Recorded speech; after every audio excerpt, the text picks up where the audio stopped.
شروع اللہ کے پاک نام سے جو بہت ہی مہربان اور نہایت ہی رحم کرنے والا ہے۔ میرا نام مفسر قیوم ہے اور اپنے چینل میں آپ کو خوش آمدید کرتا ہوں۔ آج کے ایپیسوڈ میں ہم بات کریں گے کہ فرانس اور دیگر ممالک نے ہمارے پیارے آقا رسول اللہ صلی اللہ علیہ وآلہ وسلم کے خلاف جو باتیں کی ہیں، جو گستاخانہ خاکے بنائے ہیں، وہ کیوں بنائے ہیں، اور فرانس اور دیگر ممالک مسلمانوں اور ہمارے دین کے خلاف کیوں ہیں، آج اس پر بات کرتے ہیں۔ السلام علیکم جمشید صاحب، کیسے ہیں آپ؟ جی وعلیکم السلام، بہت شکریہ مفسر صاحب۔ سب سے پہلے تو فرانس کا جو صدر ہے اور اس کے ساتھ جو باقی لوگ جو اس کام میں ملوث ہے، ان سب پر ہم باقی لعنت کرنے والوں کے ساتھ لعنت کرتے ہیں اور ان پر لعنت بیچتے ہیں کہ جو اس طرح کے کام کرتے ہیں۔ اب ہم کوشش کریں گے کہ اپنی بات کو ساری سمیٹ کر اور تھوڑے سے ٹائم میں ہم اپنے بات کو مکمل کریں۔ اچھا جی، سب سے پہلے ہم یہ دیکھنے کی کوشش کریں گے کہ یہ لوگ ہمارے دین کے خلاف کیوں ہے اور ان کا مقصد کیا ہے، ان چیزوں کے پیچھے ان کا کیا مقصد ہے۔ ان کا مقصد جو ہے وہ 4-5 پوائنٹس ہے جس کی وجہ سے یہ ہمارے دین کے خلاف ہے۔ اس میں نمبر 1 جو میرے نزدیک ہے وہ یہ ہے کہ یہ چونکہ سیکولرزم جس کو کہتے ہیں، یہ اس کے قائل ہے، اور یہ ان کا مطلب سیکولرزم کہتے ہیں اس کو ہے کہ آپ اسٹیٹ کے یا پولیٹیکل ایشوز جتنی بھی ہے اس میں سے مذہب کو بالکل علیحدہ کیا جائے، یا ایسا کیا جائے کہ جیسے باقی اسپیشیز، جیسے باقی جانور رہتے ہیں اس دنیا میں، اسی طرح انسانوں نے بھی ایک اسپیشی کی طرح، ایک جنس کی طرح بس رہنا ہے، ٹھیک ہے، اور ان کے اوپر کسی مذہب کا کوئی زور نہ ہو، کسی دین کو یہ نہ مانے، اور یہ اپنی مرضی کے جس طریقے سے یہ چاہتے ہیں تو یہ اپنے قانون اور اپنے ملک کو چلائے۔ یہ لوگ جہاد کی وجہ سے اسلام کے خلاف ہیں، اور باقی جتنے بھی مذہب ہیں چونکہ وہ انسانوں کے بنائے ہوئے ہیں، یا جو ہم سے پہلے جو امتیں گزری ہے اب ان کا جو مذہب ہے وہ اب اس حالت میں ہے نہیں۔ اسلام چونکہ جس میں قرآن پاک کے حفاظت کا ذمہ اللہ پاک نے خود لیا ہے، تو وہ تا قیامت یہ جہاد بھی مسلمانوں کے اندر رہے گا۔ تو یہ سمجھتے ہیں کہ یہ جہاد جو ہے، اس پہ پہلے بھی ہم نے پروگرام کیا ہوا تھا کہ یہ چونکہ پتہ نہیں اس میں کیا اس طرح کا کوئی، یہ جہاد کے بہت زیادہ خلاف ہے، یہ لوگ جہاد کے خلاف ہے، اب اس وجہ سے یہ مسلمانوں کے خلاف ہے۔ دوسرا، اسلام سب سے تیزی سے پھیلنے والا مذہب ہے۔ اس حالت میں بھی دنیا میں جتنے بھی باقی پرچار کر رہے ہیں تو اسلام سب سے تیزی سے، ان کے جو آبادی ہے، ان کے جو لوگ ہیں وہ کافی بڑھ رہے ہیں، تو اس سے بھی ان کو پرابلم ہے۔ اس کے بعد یہ میرے جیسے گنہگار انسان کو دیکھتے ہیں اور اس سے اندازہ لگاتے ہیں ہمارے دین کا یا ہمارے نبی پاک صلی اللہ علیہ وسلم کے شان کا۔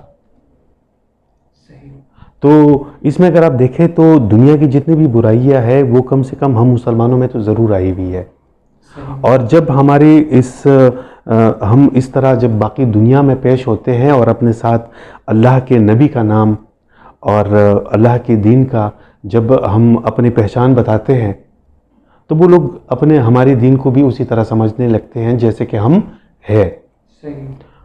حالانکہ ایک مسلمان یا ایک انسان اگر وہ کوئی غلطی کرتا ہے تو آپ اس سے اندازہ نہیں لگا سکتے اس کے دین کا۔ اب اگر میں کہوں کہ فرانس میں یہ جو سیکولرزم والے ہیں، کیا ان لوگوں میں کوئی چور یا کوئی ڈاکو نہیں ہوگا؟ ہوں گے۔ اب کیا کرو گے آپ؟ سب لوگوں کو ایک ہی اس میں تو نہیں لے سکتے، ٹھیک ہے، تو ان کی بنیادی غلطی یہ ہے۔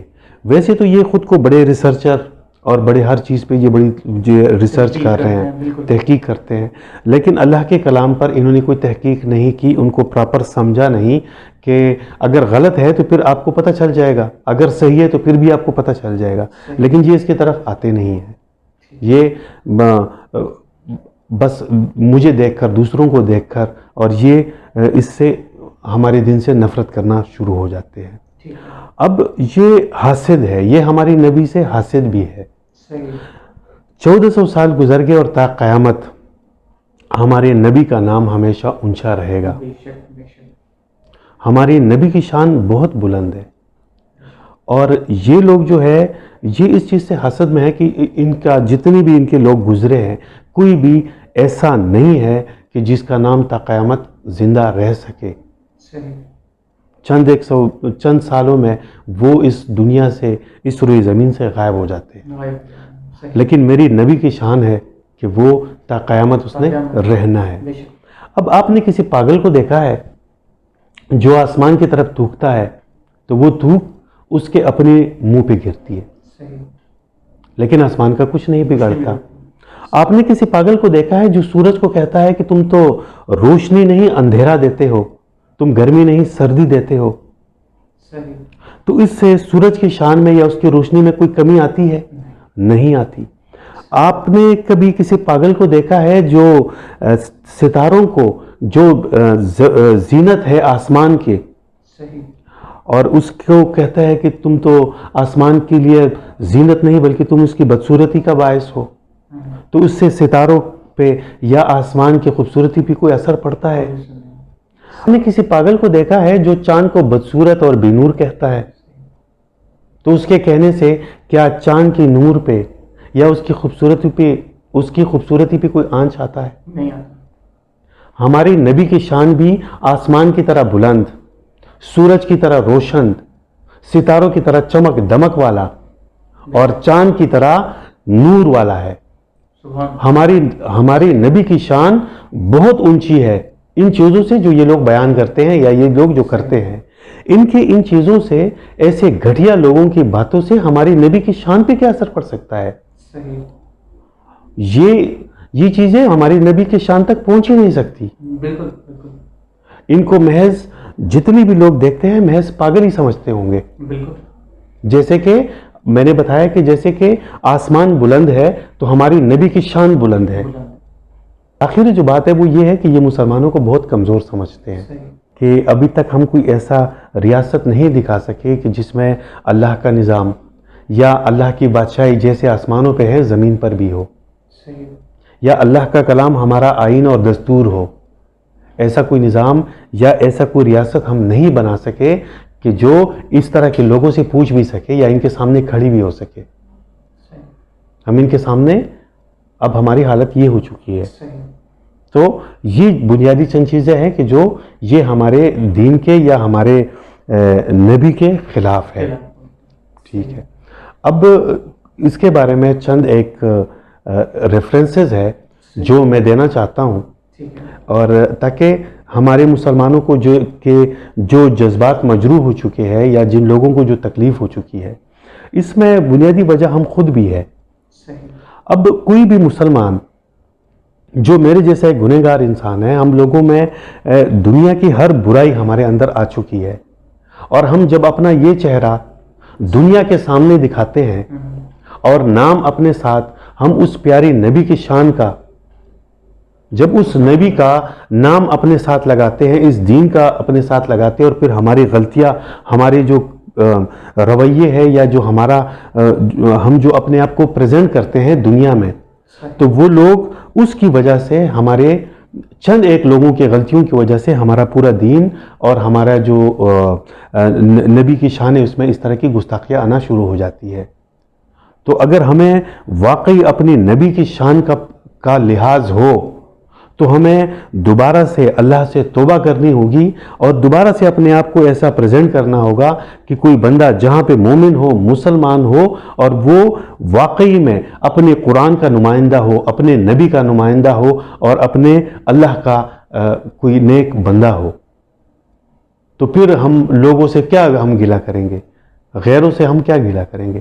جب ہمارے اندر اس طرح کی چیزیں ہیں تو ہمیں یہ ساری چیزیں ترک کرنی ہوگی اگر ہمیں اپنے نبی کی شان کا واقعی دکھ ہے یا ہم اپنے نبی سے واقعی محبت کرتے ہیں. اب اس کے بارے میں جیسے ہمارے مسلمانوں کی جو مجروح ہو چکے ہیں اور ہم بڑی تکلیف میں ہیں اس کی وجہ سے, تو چند ایک آیات ریفرنس کے طور پر میں پیش کرنا چاہتا ہوں کہ اس طرح کے معاملے میں ہمیں کیا کرنا چاہیے اور اللہ کا کیا حکم ہے.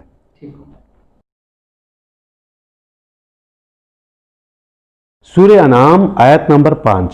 اب جو حق بات ان کے پاس آئی ہے تو انہوں نے اس کو جھٹلایا. اب بہت جلد انہیں معلوم ہو جائے گا جس کا وہ مذاق اڑایا کرتے تھے. آپ سے پہلے بھی بہت سے پیغمبروں کا مذاق اڑایا گیا. سورہ انعام آیت نمبر 12. ان سے پوچھے کہ آسمانوں اور زمین اور جو کچھ اس میں ہے کس کا ہے؟ کہو کہ اللہ کا. اس نے رحم و کرم اپنے اوپر لازم کر لیا. سورہ انعام آیت نمبر 39. جو لوگ ہماری نشانیوں کو جھٹلاتے ہیں وہ گونگے، بہرے اور اندھیروں میں پڑے ہیں. سورہ النبا آیت نمبر 28. اور انہوں نے ہماری آیتوں کو جھٹلایا. سورہ انعام آیت نمبر 33. ہم کو معلوم ہے کہ ان کافروں کی باتیں تمہیں رنج پہنچاتی ہے، مگر یہ تمہاری تکذیب نہیں بلکہ اللہ کی آیتوں کی تکذیب کرتے ہیں اور اللہ کی آیتوں سے انکار کرتے ہیں. تم سے پہلے بھی بہت سے نبی جھٹلا چکے ہیں. سورہ انعام آیت نمبر 68 اور 69.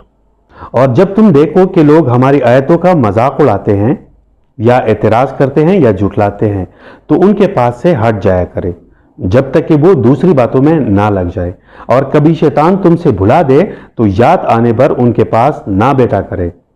اور ان کے حساب کا جواب دہی آپ لوگوں پر یعنی متقیوں پر نہیں، ہاں نصیحت کرتے رہیں تاکہ وہ باز آ جائے.